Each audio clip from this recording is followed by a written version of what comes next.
Yeah, I posted it on Facebook, so just go to my page and share from there. All right, you could begin though. And when you're ready. I'm ready to go. All right. All right. You ready? Yo, welcome back to the Morning Dinner Podcast. Today we got our man Tylor Thuirer. What's up, guys? How's it going? Bro, so explain to me how your last name is spelled, but how you actually pronounce it, because that was interesting. All right. So it's pronounced Thuirer. Yeah. But it's spelled Thuirer. See, when I first heard it, I was like, Tylor Thuirer. Thuirer, yeah. Yeah, Man, Thuirer. all my life, it's always been Thuirer from everyone, and it just gets to a point where you answer to it, Yeah. But then, it's funny, when I was growing up, before the day of cell phones, caller ID and all that shit. Yeah. Anytime someone called the landline, you always knew it was a telemarketer when they couldn't say your last name, So, it was, so my parents told me, hey, if someone calls, they don't know how to say the last name, it's a Damn, hang that's up. low-key genius. So nobody knows my last name. Literally, See, now, someone asked for my parents. I didn't ask no questions. Oh, you couldn't say their last name? Hang up. I don't know if you have do you have AT&T? Verizon. Okay, well, on AT&T, there's this feature on your phone now. When somebody calls you, it's called Call Protect. Uh-huh. So if you download it from the Apple Store, you can if somebody calls you and you don't have their number saved, it'll try to guess who it is, or if it says like, or if you have like if it's like a suspected scammer or spam, it'll say suspected scam, telemarketer. That's cool. And that's pretty dope. Like, I downloaded it the other day. My brother told me about it, and I was like, dang. Yeah, I just don't answer any numbers I don't have saved. If it's important, they'll leave a voicemail. I was 100%. I was the same way, but then I thought about like how much freelance I was losing. Okay, yeah, because my number gets passed around, and I'm just like, a lot of people don't leave voicemails. I mean, they can text. That's true. That's true. We're in a day where everyone's like main number's a cell phone. I'm like, let's just pop into my text message real quick. If it turns blue, they have an iPhone. Perfect. You know what I mean? You know what's crazy is even crazier than that is the fact that your DM is like your new phone number. 100%. Like, if you want business from me, like if you want me to do a shoot with you, like DM me. Yeah. Like, it's not even just text me, call me, email me. It's like DM me. Dude, I barely check my email. I check my email, my business email. We'll get into this later, but I only check my business email for one or two contacts, that like regularly send me work. Yeah. Other than that, I just get a bunch of spam, a bunch of like Adobe little newsletters, things like that. What you have to do is you have to go to unroll.me.com, or I think it's just called unroll.me.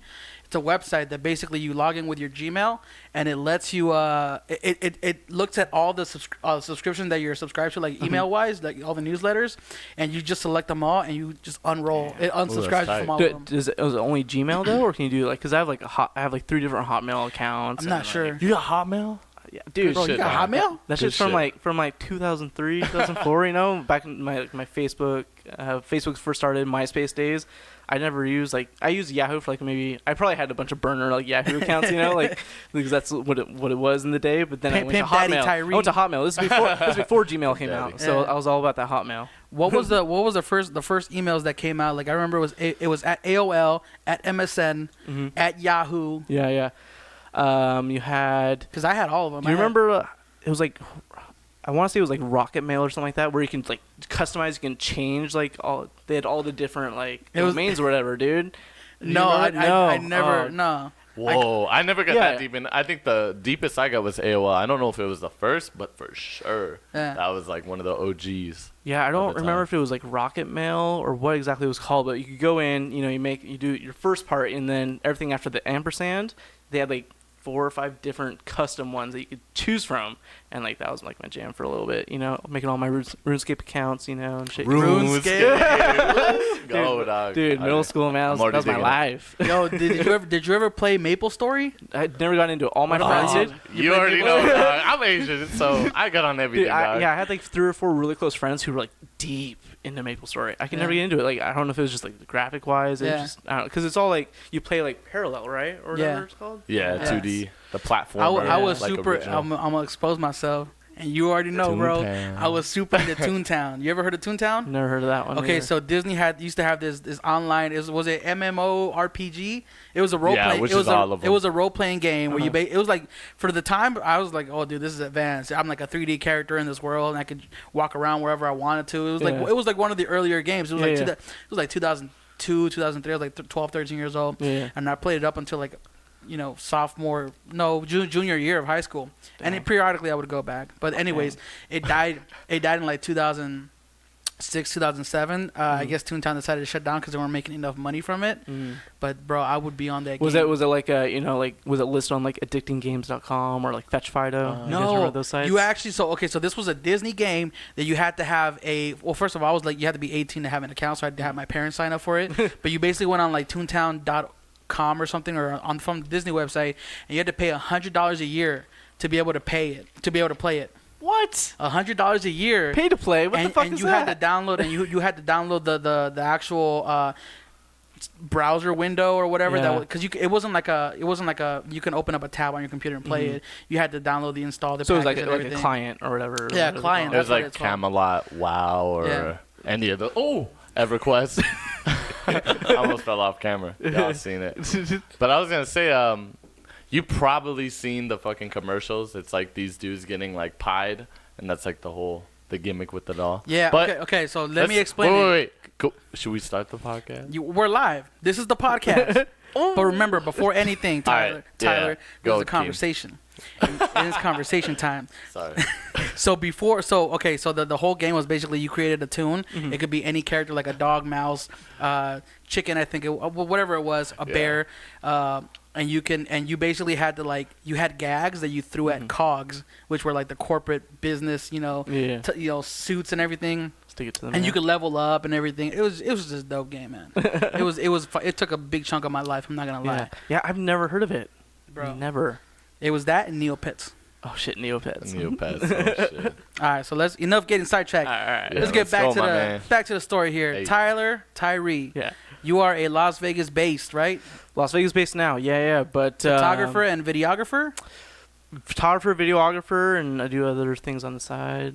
So tell me real quick, how did you get started in photography? Like what pushed you to? So really, it was around 2011. Okay, wait. Let me go back further than that, actually. So growing up in high school, and my group of friends, we always were interested in filming ourselves, doing stupid shit, jackass type shit, and so I had a little a mini DV tape camcorder, and I was always the guy. I never wanted to get hurt. So I was like, you know what? You guys do the stunts. I'll just film it, and then I'll put it on tape, and then we'll watch it, and it'll be fucking cool, So I started doing that, and I would just record us, doing stupid shit, stuff that you look back now, and it's like, why did we film that? It wasn't even that cool, running down a hill and tripping yourselves, whatever.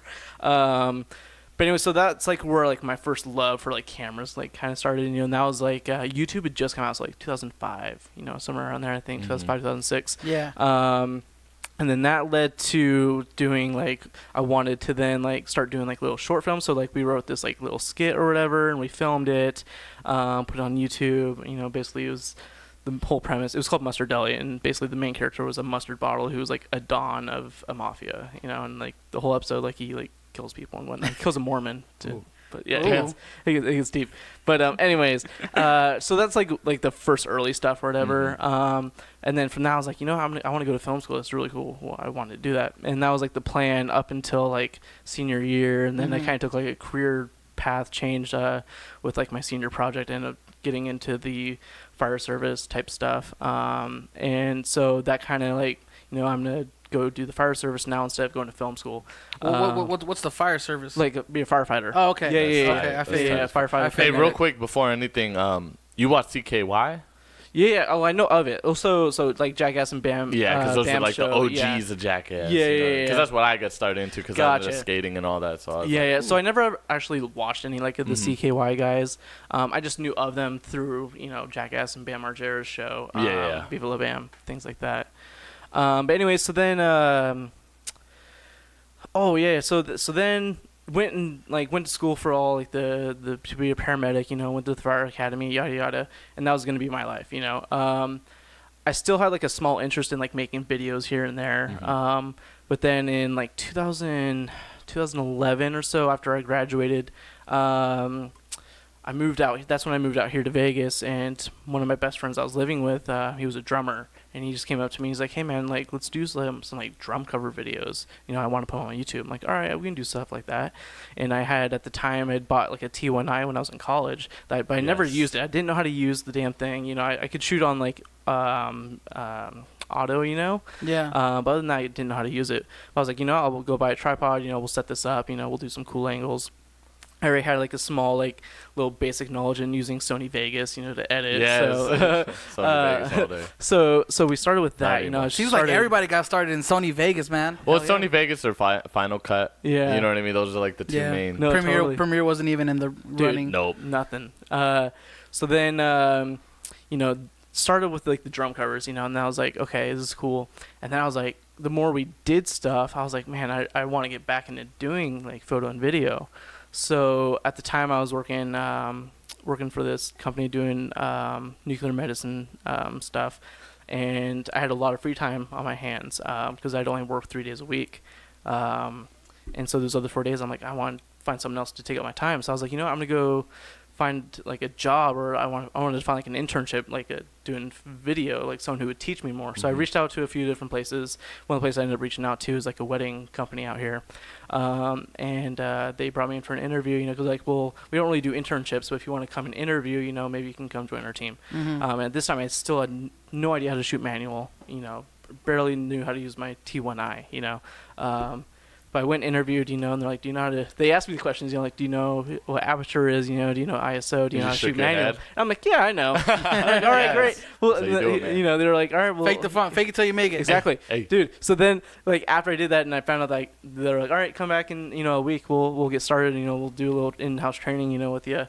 And so I went home that night, dude, and like 3 days straight was glued to YouTube, just trying to learn as much as I could about manual controls. That's crazy. That's something I live by, bro. Yeah. To this day. YouTube University. But that, and also like this is what I tell Chuck too, is if a client ever asks you to do something, you don't know it, but you can learn it. Yeah. You accept the gig, and you give yourself the time from when you accept the gig to when the gig is to learn everything you have to do. Yeah. Yeah, and that's exactly what I did. I learned crazy. in those 3 days. Crash course on Good reflexes, bro. Crash course though on how to shoot manual. And then so I started doing that a little bit, shooting the weddings, on like 7Ds, and then from that, a big passion of mine was always going to shows, music shows and things like that, rock concerts, and I was like, I wanted to like make music videos and things like that. But at the time, I still didn't really know a whole lot of people out here in Vegas, and definitely didn't know anyone in the music scene. So I just randomly started showing up. I'd find these random shows on Facebook, local shows. So I started going, wouldn't talk to anyone, and I'd just go and I'd take photos, because now that I knew how to shoot manually, I'm like, all right, let's do a little bit of practice, but the more I did that, the more, and the further I got into editing and, using Lightroom and things like that, the more I started to love the photo side of things as well. And it really helped me, obviously also hone the skills for video, doing a lot of manual focus type stuff. And so in the same realm, like in that same time frame, you were learning Lightroom and all that? Yeah. Oh, that's tight. That's tight. Literally like a little pirated copy, of Lightroom 5. Yeah, you already know. We all on it. Yeah. So that's actually how I got into the music photography, because then eventually bands, a bunch of my friends I have now, they started seeing me at the shows a lot with my cameras, and I would send them all the photos I did, and so that slowly led to that side of things, doing all the music photography, which led then to shooting for an online, like magazine, zine, or whatever, covering shows and writing reviews, things like that, which then led to bigger things where now I have like management teams reaching out to me like, hey, I have so-and-so artist in town playing at Brooklyn Bowl, playing at House of Blues, playing downtown Las Vegas Event Center. Can you go out and shoot them? And I'm like, yeah, I mean, you throw me you throw me an all-access pass, I'll go. Yeah. So you primarily wanted to shoot like music videos and do video projects, but but photography was your way into that world. Exactly. Yeah. That's so and dope. And so the more friends that I befriended in the music scene, I'm like, hey guys, I don't do just photos, I also shoot a bunch of videos. I show them like the shitty ass like drum cover videos I shot in 2012. Like let's do something. So that slowly led to that. And just making more contacts in like more photographer friends. And obviously the people I worked with at the first wedding company I worked for, the studio, a bunch of them helped out and things like that. And so that's really where I got started. And nowadays, I mean, I still shoot weddings here and there with my buddy Adam. And I still do. You do the wedding photography or the wedding video? So when I shoot with my buddy Adam, I do strictly video. Okay. And so So he takes care of the photography, or yeah, and he takes care of all the business stuff side of things, you know. Yes. So the stuff That's I what never I like. wanted to do, you know. So basically, I just show up, I shoot, I edit most of the stuff, but I have some really awesome people that work with me, like my buddy Eddie. I got these two guys, Cody's, who are really good. My buddy Alex, Rosemary worked with us for a few times. You know, Rosemary's awesome. That's how me and her became friends. Rosemary's dope. Yeah. My buddy Matt, but they all, you know, now they're at the point where they're helping out with edits as well. So weddings, you know, I'm at the point where I don't love doing weddings, you know, but you know, they're still there to. That seems to be like a recurring thing in Vegas, bro. You know, Bro. dude, you get into it for a couple of years, and then it's like, all right, I'm sick of this. Like, Well, and it's also like this is what I always preach, bro. Like Vegas is the wedding capital of the world. Yeah. But it's like the $99 wedding capital of the world. People want to So come true. in. They want to come in. They want to get married in like 20 minutes and then like go party and drink. You know what I mean? Like they don't. It's not like New York, New Jersey, where you can have like a $5,000-$10,000 budget for like just the photography or the video. You know, like out here, the what is it? The average cost of a wedding is like $7,000 minimum. Wait, average Or as in maximum? drive-through or as in just No, the regular no. Average wedding and is as everything? like they rented a salon. They got their Yeah, photographer. probably even video, that's cheaper like, than that, bro. See, that's Probably way where I was cheaper. really lucky, because I tell you what, if I had to do a bunch of those at the beginning, I would have got burned out so fast. Yeah. I was very fortunate. So the first studio I worked for, you know, they were pretty well established, you know, and so here and there we'd get some really good ones at country clubs, things like that. Are you allowed to say which studio? I'd rather not. Okay. Yeah. you're good. I know a couple of them out here. Me and Yeah. Chuck used to actually work for Cashman. Oh, And okay. It wasn't Cashman. we did a Cashman lot- all day? No, I'm Yeah. playing. No, we Just kidding. don't. That shit was super dead, bro. Like, we would 'cause it talk wasn't shit. even, We would talk shit on Cashman. It So. wasn't even Oh, yeah, talk, cinematography, bro. We were like in the back, behind the scenes, in a closet, controlling like these robot cameras. Yeah, you ever That seen The were- Wizard of Oz? Yeah. Don't look at the man behind the curtain. That was us, bro. Oh my god. Literally, bro. Yeah. That's crazy. Yeah, no, like, I mean, the studio we're from, we were like legit, you know, and Yeah. there was a whole team of us, you know, and Are you still shooting with them? No. I Okay. left them to go and pursue stuff with my old roommate Adam. Okay. So at the time when that all happened, Adam had been in the wedding industry for a while now, doing strictly photos. And basically, me and him linked up through shooting music photography. But he was like, "Hey, you know, we'd seen each other at a few weddings. You know, he'd be the photographer, I'd be there with the video team." And so he knew I did a little bit of video on the side. And just one day he came up and he's like, "Hey man, I got this couple. They don't have a really big budget to really go to anyone else, but I figured, you know, I know you do video. Do you want to, you know, go ahead and Take a do you want stab to at it? take a stab at it? Nice. You know, I'll kick you all the money or whatever, you know, give you a little chance to do your thing, you know, and make a little bit extra cash." And I was like, "Yeah, Yeah. let's do it," you know. So I went there, and at that time I had like a little T3i, you know, and I still had my T1i, so I had a little 2-camera setup, you know. It was Yeah. a low Nice. budget, you know. That was because my first DSLR too. the T- Canon T3. Yeah, T3i, mine yeah. was T2i. Oh, okay. His was T3i. Damn, it seems You like were everybody- OG though. You got Yeah. the T1i. Well, so I got that shit used, man. that shit wasn't even 60 I got- FPS. That yeah. was Oh, straight yeah. 30 FPS. Yeah, or it was some horrible. shit like that. Yeah. But anyways, I Funny. did that, and then slowly he just, like my buddy Adam, you know, we rocked it, man, because it gave me a chance to really kind of step out of the cookie cutter way that I was used to doing with the studio, because you know, everything had to go through the approval process, and it had to be. You could, if you watched all the videos, you know, from everyone, you could kind of see that they had their way of doing it. It was a formula. It was yeah. a formula, Yeah. exactly. So by doing stuff on my own with Adam, you know, he really allowed me and him worked well off each other, really well, like creatively. And so I'd show him an edit, and he'd be like, "Yeah, that's really dope, man. Like, what if you do this? Or what if you move, you know, what if you do some like time shifting stuff, you know, where before time shifting, you know, for me it was like, oh dude, you can't do that in a wedding film, you know, you Yeah. can't start with the first dance and then go to ceremony and then go to toast and then, you know, jump back and forth." But I was like, all right, I'll try it out. Is time you know? shifting the same thing as like time remapping? No, where no, you, no. like, So speed it up? by time shifting, I meant like where you're not doing everything, you're not showing everything chronological. Like Chronologically. so yeah. you're not showing, you know, the getting ready, then the ceremony, then the Oh, first yeah, dance, yeah. you know, because that's the way it was every time I used to edit, you know, with the old plays. But with him, you know, I was like able to experiment a lot more with like the storytelling side of things, you Yeah. know. And but anyway, so the more stuff I did with him, and I was making more, and with it being allowing me to be more creative, I was like, you know what? Yeah, I'm gonna do a lot more stuff with this guy, So I made the decision, to part ways with the studio, and so it was just me and Adam, and it was just me and him for a couple months, and then I started bringing in a few second shooters, and assistants to help with my stuff, and slowly we built up our own arsenal, team and equipment, and. Now here we are 4 years later almost, Good stuff, man. But we, not to cut you off, but what I was saying with like the smaller budget wedding stuff, I know if I would have done that stuff, I would have gotten burnt out a long time ago.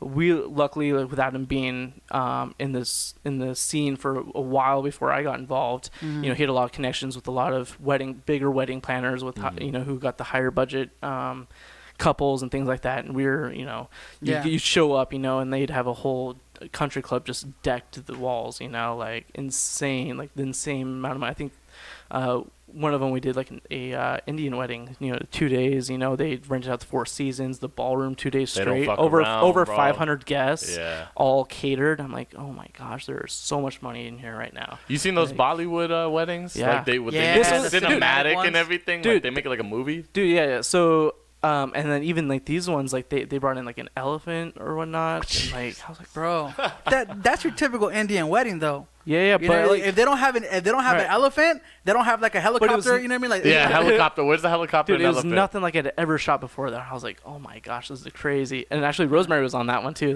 She's got a funny story about that one, about her. Shout out to Rosemary. We'll have to ask her that one on the next. Yeah, definitely. Fell with her Steadicam on that one, but she fell. Yeah, like tripped over. Oh, typical ass Rosemary. This was back in the day when Rosemary. Dude, I remember I shot a wedding with Rosemary too. I don't think it was a actual wedding. It was an engagement, I think it was. And she I think this was the first time I worked with her, and she came through with like the big old vest and everything. This little tiny person like with the big old vest. I'm like, damn, look at you, little badass. She looks like a little ninja though. She wears all black, with it.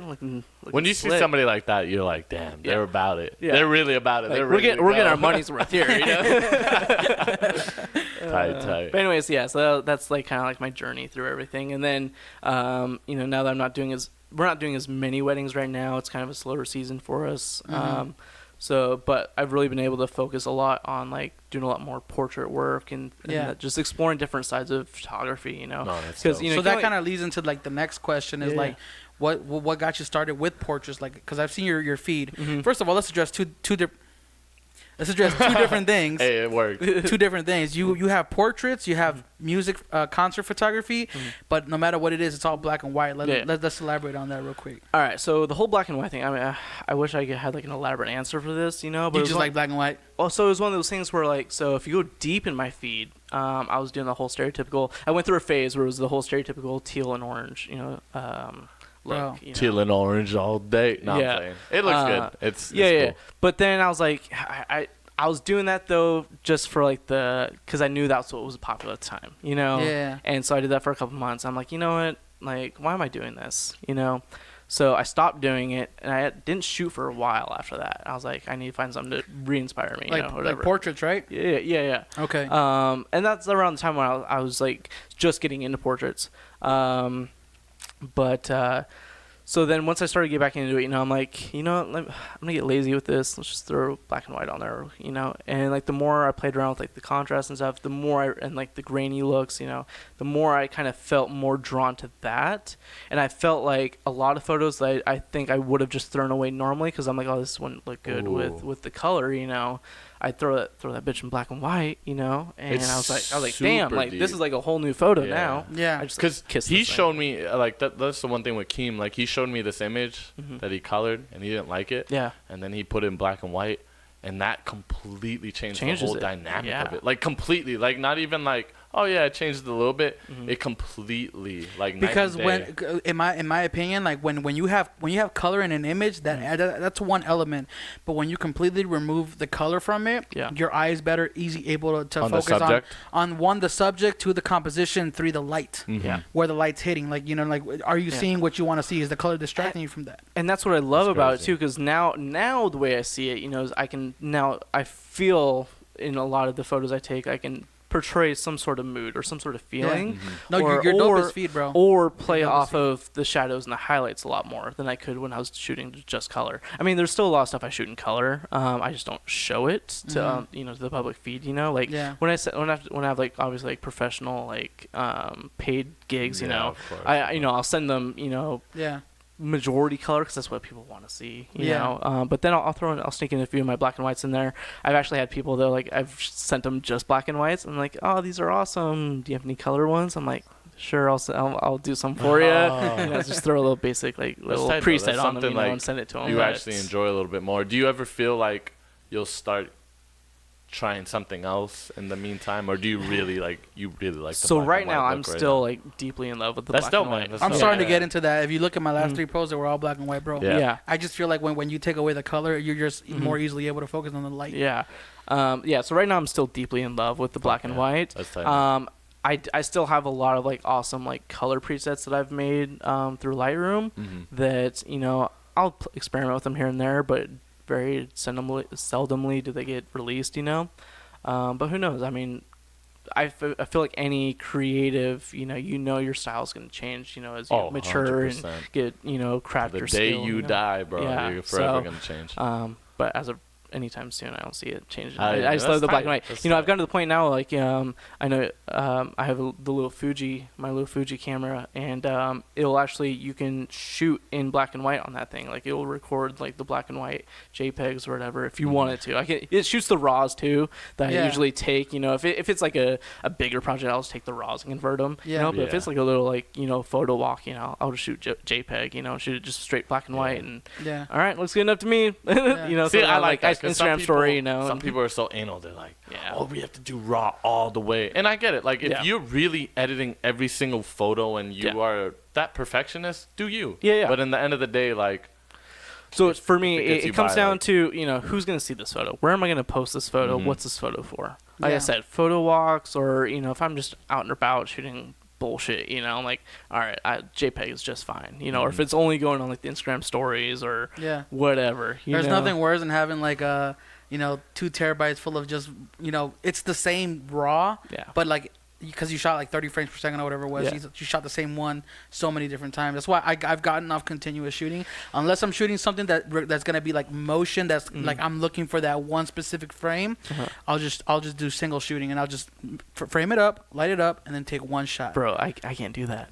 I shoot in continuous all the time. Like, I'll do a 1 hour shoot and end up with like 1,500 images, raw images. That's a wedding. That's wild, because I like legitimately, I just started getting into continuous photo, and I don't like it because I'm like, damn, I'm gonna have to edit through these. I'm like, see, I mean, I've gotten like I'm trying to get the pitch perfect at the right moment, but I usually get blurry shit, so maybe that's my fault. Shit. Yeah, no, I'm trying to get better. When I got the new Sony, the A7 III, this last like set of shoots I did, I was able to get that down from like 1,400 down to like 500. Jeez. But I have to consciously think about it. All right, slow down. Let's just frame this up instead of taking 30 shots. Let's try to get 2. But I did an 8-hour wedding on Saturday, and I ended up with about 1,300 total RAWs. Dude. Yeah. I can't do. I shoot a 15-20 minute like music set, and I'll end up with like 800. I can't, Jesus. bro. Yeah. I think the most I've ever come home with, like from like a concert wise, 5,000. Like 2 full cards, 2 32 cards. See, I'm not lying. Oh, that's not two 32 gigabytes. But shooting like full raw. Yeah. So each one would hold about 1,200 photos. Okay. Yeah. Whoa. So about just over 3,000 negatives, to go home and scroll through. And then when it's scroll through, dude. And then sometimes I shoot myself in the foot when I do that though, because like certain management teams are like, hey, we need these up by tomorrow morning. Can you send them that night? Edit and send that night. I'm like, yeah, sure, no problem. So then I'm up until 3 o'clock in the morning, sitting there going through everything. And every tap is a second, bro. You know what I mean? Yeah. So it's like you start calculating it all. It's like, dude. And then, did you mean tonight on the East Coast? Right. I haven't missed a deadline yet, though. At least as far as that goes. Respect. I mean, portrait stuff. If I'm not getting paid for it, I'm like, you guys can wait a little bit. I usually 2 tell months. I don't do 2 months. I usually No. I usually tell them like 2-3 weeks or whatever, and then I'll get to them like a week and a half. But So let's go back to the where you mentioned earlier is you have a Fuji, right? yeah, You have a Sony, you have a Canon. yeah, You're not tied down to any specific like camera brand or No. nothing. not at the moment, unless someone wants to He's endorse me. Nikon all day, y'all. Fuck Nikon. Somebody shit. cut the Wait. check. Whoa. Wait. Why do you not like Nikon? I'm just kidding. Yeah, no, I mean, there's no like real reason, but you throw a Nikon in my hands, and I I get have no so clue what lost. to do. Same here, Yeah. bro. Like I just don't like the way the cameras look, bro. Like I know it's so. Bro, it looked it's like so a DSLR. the No, back that's racist. the back looks so weird. I think. Yeah, the back, the menus, the and this coming from a Sony guy. I don't like the menus in Nikon, bro. And if you know Sony, then I you know think- exactly I- what he's talking about. I think if like this is like a common fact. Canon for sure has the best menus. Oh, yeah. the best 1,000 because looking. it's stupid. But- it's so- stupid as fuck. It's like, oh, this, and Yeah. this. Sony has like a trillion things you have to go through. And But have you guys seen the new so Sony, much. the new system for the A7 III? no. You can set a custom menu, so you only need you can Oh, select that's the what- only bro, shit you Remember need. we That's were a talking firmware- about that, bro? We that's were a- like, yo, they should integrate this. And we were like, oh, that'd be a great idea. But I thought the A7R2 had it when I bought it, and then I was like, bro, like when I first got it, I Yeah. was going from a 6D Canon 6D Uh-huh. to an A7R2, Yeah. and I was like, God, Ooh, that like, megapixel jump. completely, bro. First, yeah, going from 20 megapixels to 42? 42 megapixels, it double, bro. I was easily able to like crop and just go in 50%. You know what I mean? You can get like 3 different photos out of that. Yeah, exactly. Yeah, basically. But what I was saying is that I got the camera going from Canon to Sony. The menu system is completely different because yeah. you have so many different options. You can customize every button to do something different on That's every what camera. I love. That's what I love about Sony. And this is stuff. one thing. It's one thing that it's like a double-edged sword. I love it and I hate it because me and Chuck both shoot on A7R2s.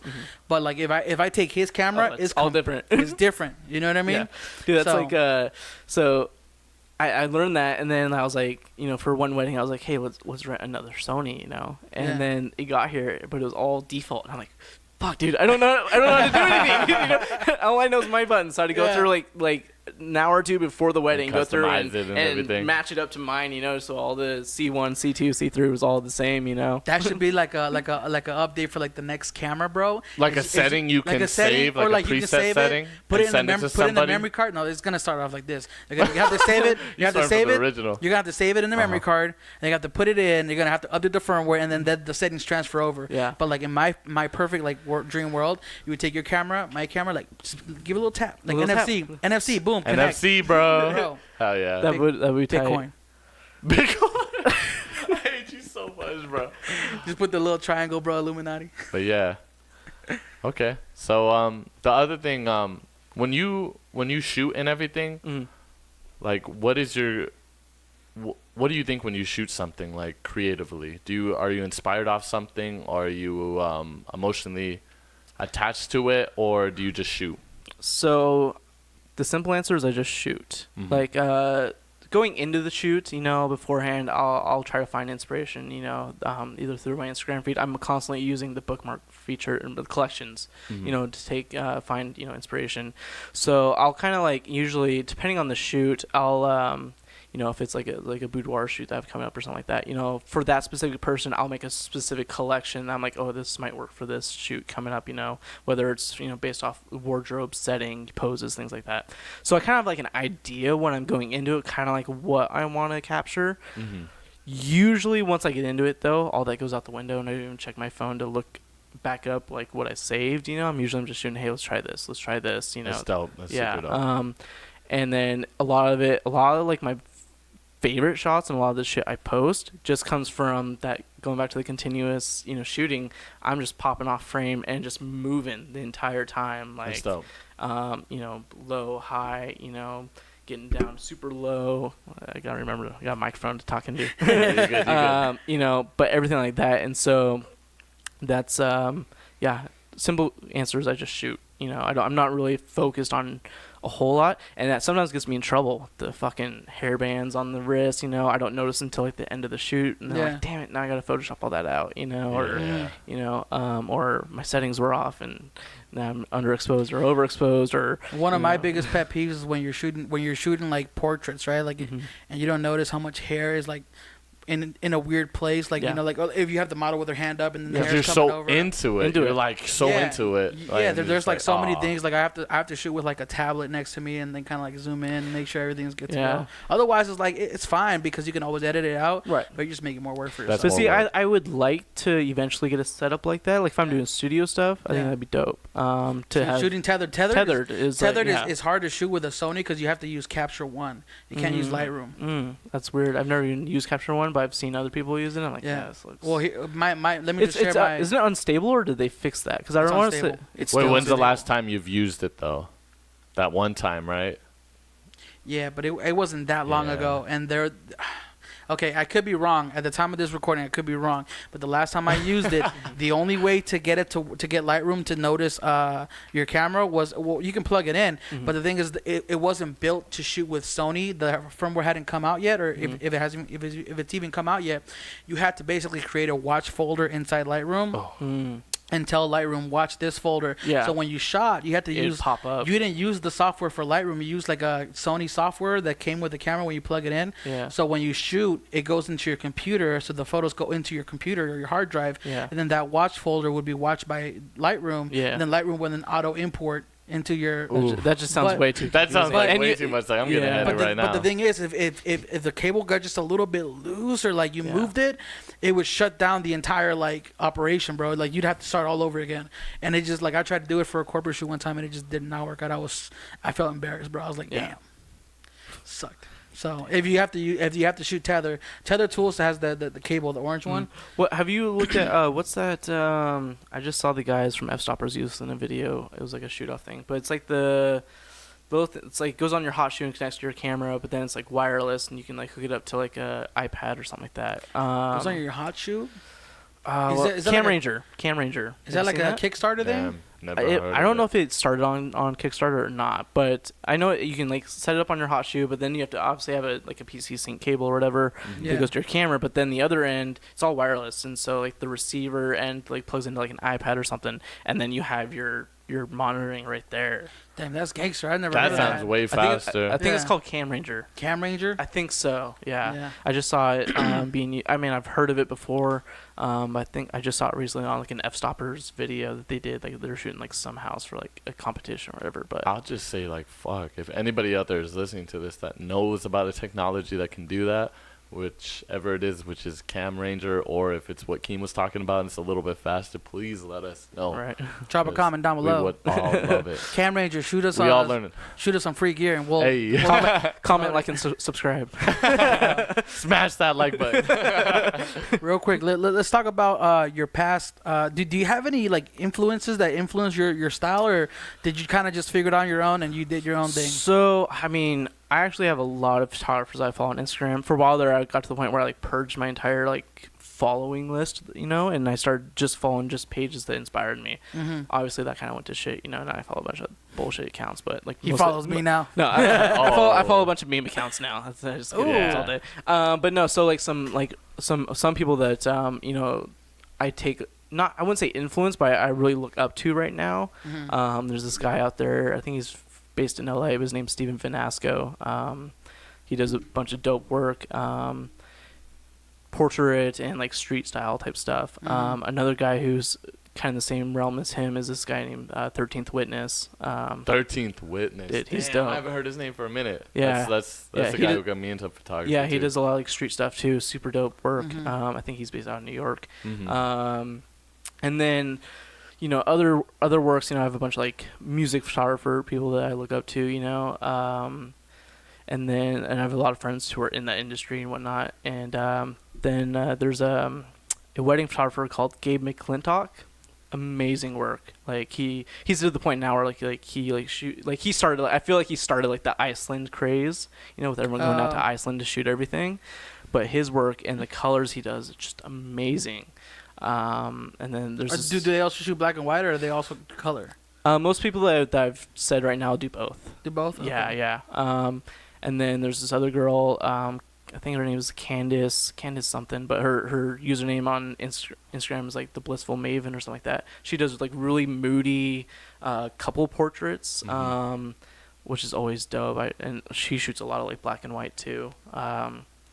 those are like my main influences right now. I'd say, coming from like a photography. Dang, I'm checking out the Blissful Maven right now. Yeah, it's crazy, dude. Like, check out Gabe McClintock. I noticed she lowers her highlights a lot. Oh yeah. What's his name? Dave. Gabe. Yeah, Gabe. Gabe. Yep, McClintock. MC. Oh, here it is. Here it is. Spell it out for the people who are listening so they can see little pop up. Yeah, pop it up.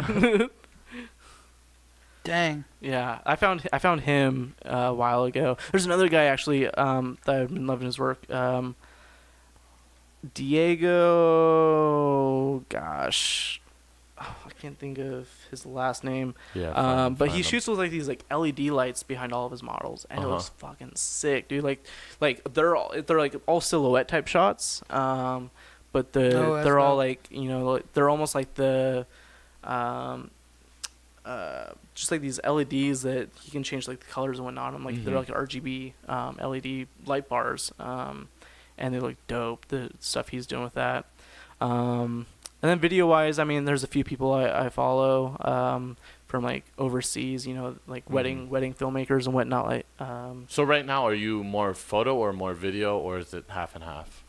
In this spectrum, I'd say more photo right now. I do a lot more photo shoots than anything. I mean, I love doing video. Video was always my first love, obviously. Yeah. Going back to my middle school, high school days. I just find like when it comes to video, like I want to shoot stuff I want to shoot, and most of the time nowadays it's more so music videos. And so I mean I've got a few people that a few videos like in the works and whatnot. But there's a lot more to it than just yeah. I can go shoot a music video. Like people are like, I'm gonna go shoot a music video, but it's like, no, I want this music video to be exactly what I'm trying. Right. To and what's hard about envision. music videos is, at least in like because right now like I shoot a lot of music videos like in like the hardcore metal pop punk type I like scene. those videos. So it's a lot of smaller local bands.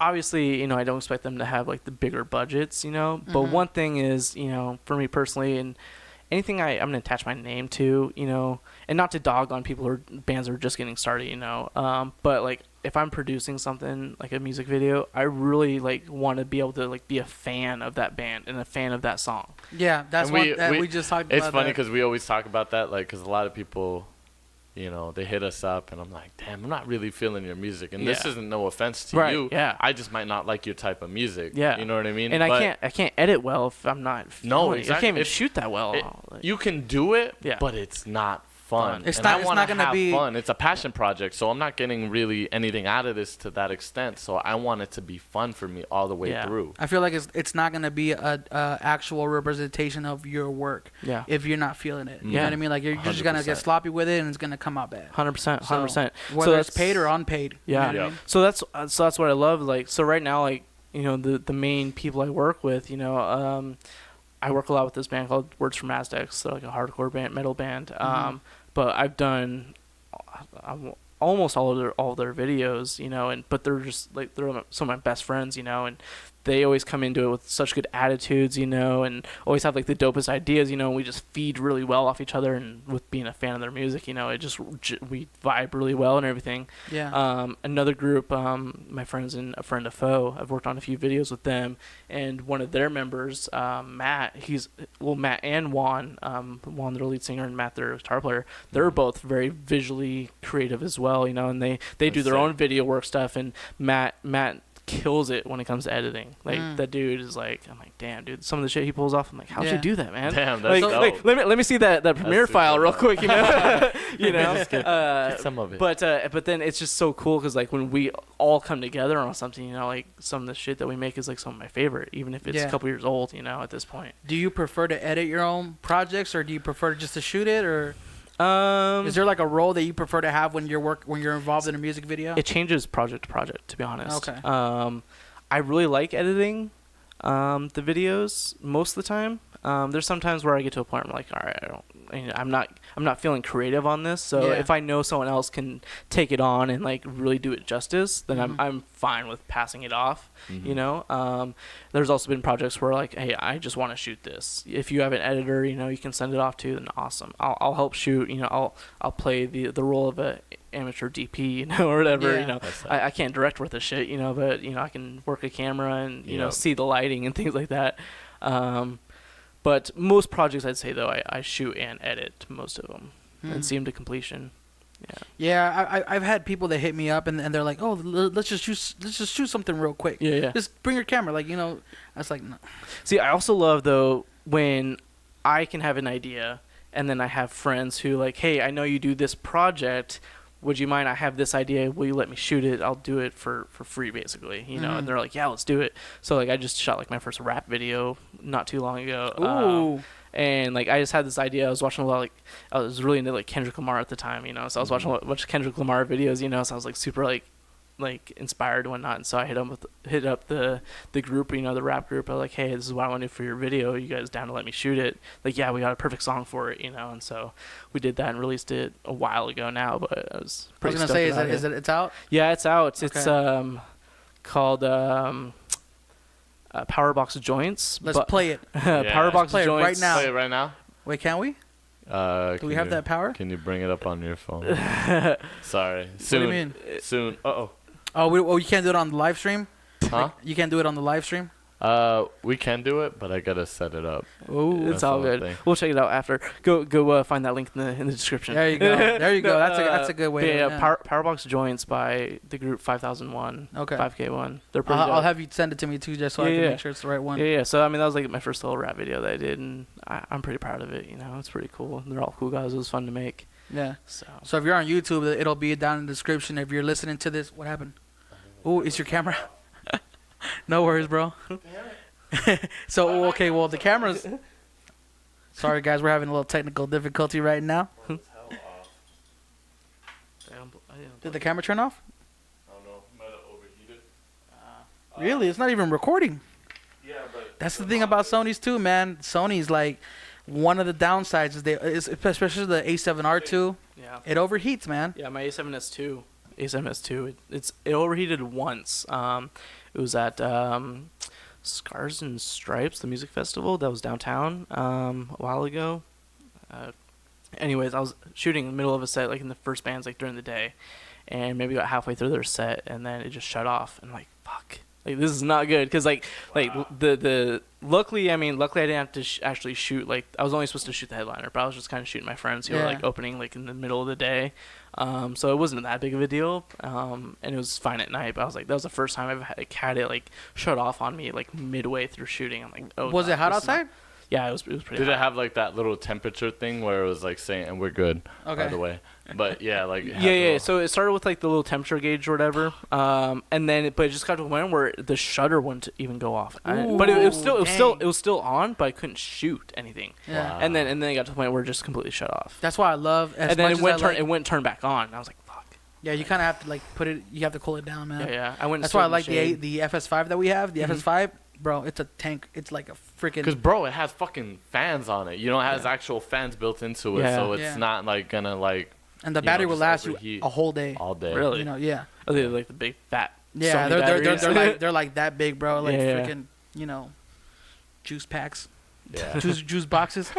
That's what I use to like power like my LED lights and like I have like a little Adamus like Shogun or whatever, and throw on some fat Sony batteries on that thing and it'll run for hours. That's one thing we got to try. The small HD Focus has a Anton Bauer battery on it, and it also has a port that you can actually like daisy chain your A7 camera basically to. I think I've seen that actually. I think my buddy Billy has that actually, and it works really well. He has it set up. I don't know how long it lasts, but he has it like. Then he has like the little like clamp or whatever, so he hangs it off his gimbal, so it looks legit. So one thing I'll say too is like when you're shooting music videos and everything, like do you have any motivation such as like cinematographer, like in the realm of like Spike Jonze? I know I say both the Spikes, but Spike Jonze and Spike Lee, like they really do like motivate me. So kind of like the same thing with like my photos. I don't really follow like any like. There's like maybe 2 music video directors I actually follow, but other than that. When before going into a shoot, I usually go to YouTube and I have like 3 different playlists, private playlists I have where I just save certain videos, like because there's certain things I like about those videos. And sometimes what I like to do is when the band sends me the song that they want to do, I'll play that, but then I'll play like a video that I think might fit and I'll just mute it, and like kind of get a vibe for it. But there's this guy out of LA named Darren Miller. Darren Miller Films, I think is his Instagram. But he does a bunch of dope, like high budget music video stuff for like Chris Brown and a bunch of other like big artists. And then the other one is this guy. I don't know his actual name. I just know him by his company name is Naughty Mantis Films or something like that. And he actually plays in a band. He's like a drummer for like a touring band or whatever. But he's like directed and like produced like all of their newer music videos, and is on point, dude. Like visually just awesome stuff. Like anything by The Plot and You that's like more recent. Yeah. Amazing stuff that he's doing with them. So have you ever heard of Jacob Owens? I have not. Jacob Owens is a DP, producer, director, editor. Like he's one of the people that I first started following when I started doing music videos, because we basically started around the same time, like 2012, 2013, doing music videos. And he was one of the dudes that was on YouTube, like really producing these rap videos for these, you know, little to no budget, but the way he shot it, the way he edited it, it made it look hype. Yeah. So he's one of the dudes that I originally started following. We got to get him on the podcast, bro. We got to see if we can get him on here. Yeah, Jacob Owens will be on here. Yeah. We'll pay him. Coming soon. $200. Yeah, but yeah, I feel you. There's because everybody's different in how they shoot it, so you can't really say like, it's not like photographer. You can say, oh, I like the way this photographer does it, because everybody, you know. And a lot of times I get on set and then I fucking wing it, dude. You know, like I go into it thinking, that's like my whole life, bro. I go into it thinking, all right, I'm gonna use the gimbal on 90% of the shoot, it's like, nope. And then I end up hand holding for the whole shoot, you know, or some shit like that. But that's how you kind of know you've reached that next level. Because I can personally say, realistically, I still get a little bit too influenced by the outside world. So when I'm shooting stuff, I think of like, oh, it has to be perfect. It has to be this, and then I'm like, I have to like step back and be like, yo, what? Wait. But see, that's where Let I me wish. do me. Yeah, Let me do me. And I feel that. I feel that hard, you know. But sometimes I wish I would have like been in the gotten into the industry, you know, and been on like actual legit like shoots, like these higher end, like higher artists, see how they produce it, you know. Because you're seeing a different level. Because this is just any. I don't want to say it to like belittle anybody or any of us, but any Joe Schmo can pick up a camera and say, I'm a filmer, I'm a director. But when you actually see somebody. And that's why I say Spike Jonze, because I see his stuff since I was a baby. I've been looking at his work, you know what I mean? And not even knowing who he was. But, like, he always was outside of the circle, trying new things. And that's what, like, super inspired me. I really like his commercials. I can just say one thing, though. Like, personally, like, I don't think I've reached the level of, like, my true creativity. I'm still learning a lot. You know what I mean? And I feel like, I want to learn a little bit more before I finally say, like, ooh, I want to try this and try that. But that's also to the same place that we were talking. Sometimes the capital's not there. Yeah. And you can't get your true vision out. Like, you seen that Apple commercial. You know, they made, like, a whole entire set to what it was like Spike Jonze is thinking. Have you seen that one? Is that the one where it was like... the like, house moves around. With figs? Yeah. With figs? I've seen that. Yeah. Or what? Twig? Or Figs? What's her name? Twig? What's her name? What are you talking about? the FK group? FK FK, the girl who was dancing. Oh, I don't know her name. She's a singer. Oh, is she? I completely butchered her name. I think I saw like the BTS on that on Pitapixel or some shit like that. And that's how I know about it. They're like, that's the kind of projects I want to work on. Like, You know. I think it'd be dope to be on set for something like that. But yeah, I think the problem with a lot of creatives too is they feel like they don't want to work on projects until they can get to that level. I'm like, yo, you're not gonna get there. But you gotta learn that. You gotta learn before you get there. Because trust me, Spike Jonze wasn't doing that when he first started. He was probably picking up the camera, filming dumb shit. Like sometimes I feel like I should be like further along though than what I'm at. I feel you. For as much as I have done, you know, not to say. I mean, I'm always looking. You know, when to my next show, I always want to be the best one. You know? But you want every single. I feel like you know. With most of my shoots, I feel like I've kind of like plateaued a little bit, and I'm like, damn, dude, like how do I raise this up? And I know it's more of like a self-discipline thing, because a lot of times I show up on shoot, you know, and then I ditch everything I was gonna do, you know, like I was saying. But then sometimes, you know, it just doesn't work out how I thought, you know, and so like I don't know if it's a mental thing where I just feel like, oh, at the end I'm like, damn, I could have done a lot more. Truly, I love hearing like you saying that, you know what I mean, because it makes me feel a little bit comfortable, because I feel like I'm the same way. I'm like, let me try a little bit more tonight, and then I'm already like tired, and I go there and I just do the same formula I'm used to, and I'm like, damn, do I really want to do this? And then I start questioning myself, like, is this me? Is this really what I want to do? Right. But I guess it's just anybody, probably any director would even say, because I watched, I think Quentin Tarantino, like they had his first film ever, and they showed it. Oh, I I saw forgot that. where. Was it like a documentary? Yeah, it was on YouTube. It was Bro, like it was pretty shitty. I think it was black and white, right? It was pretty shitty. Yeah. I was like, oh, wow. Like, yeah, everybody starts from somewhere. You know what I mean? I don't know what you supposed to talk about. Every project I ever worked on has been amazing. Straight fire. I sometimes I don't even record and it comes out fire, bro. Damn, dude. Like sometimes I leave the lens cap on and I'm like, damn, that looks dope. Damn, sometimes It's you that don't, film you, grain. you don't even shoot to the SD card, you know? I You like just, it. I like it. Exactly.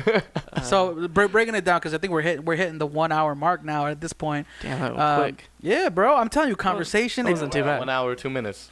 Not bad. You Whoa. made it. You made it to the hour, bro. Yeah, bro. That's how interesting you are. There you go. I don't think I'm that. I hit And 10 we could- minutes, bro. And we can I'll easily ramble on for like another hour. Yeah, too, yeah. bro. Well, so for me, whenever I just start talking about cameras though, and like filming, all you know, day. and It's hard to stop. it's hard to stop, man. And you know, I think that's when you hit your true creative. That's is your when- passion, when bro. it's your That's passion. your- You can just talk about it, you know. That's Yeah. your lifeblood, man. Yeah. I feel Literally. I feel like I'm that way with photography, video, and like now at this point is Bitcoin.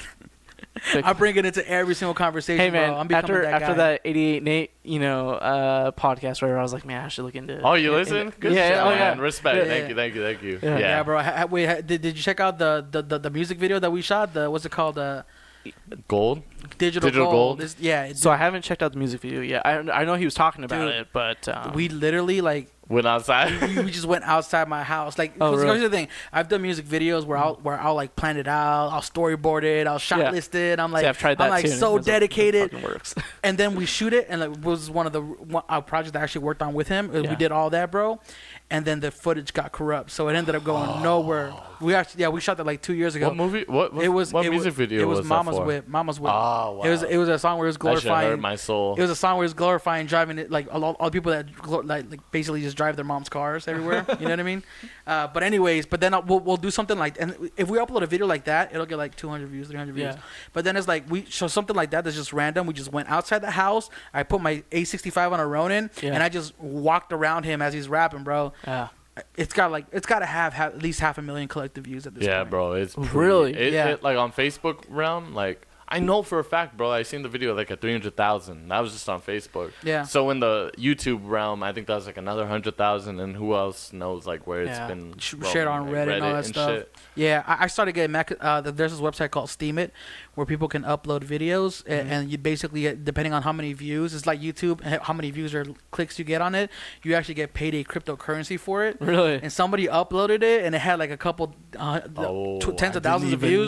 This. And I was like, damn, somebody got paid for something I did for free, bro. Like I'm salty. Damn. And if you ever look, Wait, up so they don't verify like if you're the original creator or not? I don't think so. maybe, bro. No. You have to look into it, dog. Hey, man, don't say no until you actually look into it, and you can be Well, like, if the- "That's my copy." If there's a that's my-" check waiting for me, I'll gladly take it. The check ain't gonna wait to you until you go look and see if there's some That's true. copyright infringement on that shit. There's a lot man. of holes in crypto right now. We're still working it out, you know? Yeah, because it's funny. The thing about that streaming site, everybody gets paid, from the commenters to the people who Really? like Yeah. the video. It's Yeah. sick, and you can post anything like music. Definitely look it up. I was like, Yeah. see, this is the future. Well, I'd be curious though, like where do they get the money? Like where's the funding come from to pay out all this? It's an entire ecosystem. Mm. I could explain it, but that's another episode. for Yeah, another yeah, day. yeah. It works. Crypto. It works. Crypto's nice, but I don't want to get it too into it because somebody did talk to me today. When Bitcoin gets to that point, Yeah. how is it going to be audited by taxes? What do you mean? Like, okay, When let's Bitcoin just gets say to what point? we keep trading Bitcoin all day long and we're paying each other out with Bitcoin, right? Yeah. When's the day? Well, how does it get taxed? It can't get taxed until you change it into dollar bills. Yeah, so there's no way to let's just say currently we tax keep it. trading in Bitcoin all day long. Yeah. How then does you're the completely- government come in and be like, hey, we're gonna tax They this? You know what can't. I mean? It's not Okay. trackable. Right now, but they will. Right figure now, it yeah. out. It's period. You can't track it. I mean, you can tell it's in your wallet. They don't know which wallet belongs to what person. So there's no way unless you cash it out. Mhm. If you decide to cash it out, good luck, buddy. Because there's like a whole. If you want to do it the legal way, you gotta do tons of paperwork per transaction. Then what's the point, man? What's the point of if you can. Well, you could still do it. It's just under the table. Like if you had like $100 that you wanted to flip, make it $300-$500, you could, and nobody would ever bat an eye because it's still new. You know what I mean? Yeah. Kind of like when like YouTube, you can upload any video as long as you maybe change the pitch of it. There's really no increase it by Oops. 1.3%. You know? Yeah, exactly. So there's really no repercussions. It's funny because for it. I've done that with the song, and then I Shazam it. I'm like, does it get Shazammed? Right. Nope. I'm good. Yeah, I've done this, like Because like wedding videos, you know, Yeah. before like sites like the Music Bed and things like that, you know, using like popular ass like videos or songs, you know, throw them in the video. Vimeo flags it. I'm like, fuck, you know, I can't send this off because now there's no audio. Boop. You know, so just re-export it with like the audio, you know, slightly a little bit faster. And I've had videos uploaded to YouTube, and then like they'll forcibly remove the audio and replace it with like some kind of like, dandy thing. Song. That corporate fucking music jingle. Music bed or Music bed. Premiumbeep.com. All right, so wrapping up this podcast, what words of wisdom can you give our viewers right now that are maybe upcoming in the game or kind of have watched this episode and you know they're digging what you're doing and they kind of want to follow in your footsteps? What advice can you give to somebody who's watching? So, on a serious note, I guess I'd say just don't give a shit about what anyone thinks. Yes. Just do you. Who cares if you go through different phases of, you know, what your edits look like, things like that. As long as you love it, it's cool, man.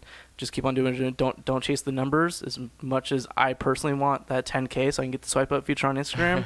You know, I just learned, you know, like it'll happen if it happens, you know. Other than that, I'm not going to try to force it anymore. I'm almost like this close to giving up on even like hashtagging anything anymore, you know. Yeah, I went through a phase myself too where I'm just like, dude, I'm tired of this. Especially since like recently I almost hit like 2K finally, and congrats. Then I lost like 13 followers. I'm like, fuck this, dude. So now I'm back to the point where I'm like, I don't care. Yeah. You know, like whatever. Change the vision, don't change exactly. Because when that was happening, dude, I like spammed my account, dude. I was like, all right, I'm gonna post like 3 photos a day. You know, I did that for like a week, and then I lost like 13 followers. I'm like, all right, well, I'm just going back to doing what I was doing, you know, and you know, see what happens.